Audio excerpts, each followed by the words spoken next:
Depuis quelques jours, le Daghestan fait face à une insurrection civile. Une milice s'est emparée des ressources économiques et à l'appel de la communauté internationale, le deuxième RPIMA est engagé pour libérer l'île. Le scénario est fictif, mais l'opération en terrain libre au milieu de la population de Cilaos, bien réelle. L'objectif de cet exercice, c'est de montrer que le deuxième RPIMA, c'est le régiment d'intervention des forces armées de la zone sud de l'océan Indien, dont le métier et la vocation et la responsabilité, c'est de protéger les Français à La Réunion, mais aussi tous ceux qui sont installés dans l'océan Indien. Et donc ici, il s'agissait de nous entraîner, donc travailler nos procédures, nous entraîner dans les terrains les plus exigeants, du battant des lames au sommet des montagnes, comme on dit ici à La Réunion, et c'est pour ça qu'on termine au cœur de Cilaos.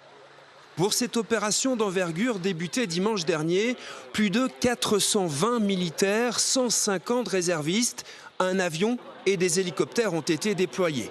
Et dans les rues de Cilaos, habitants et touristes ont été surpris. J'ai bien 63 ans, mais c'est la première fois que je vois autant de militaires, autant d'activités sur Cilaos. Et puis les hélicoptères qui, disons, ça peut même toucher notre tête, là, hein. Ça passe très bas. Hein. C'était super. Excellent, à refaire. Vous avez été surpris ou pas? Surpris. Plein d'émotions et puis on peut dire que la France est bien armée.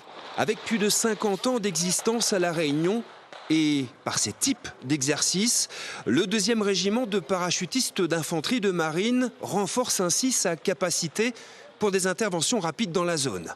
D'ici quelques mois, une opération similaire aura lieu dans l'île avec d'autres pays de l'océan Indien.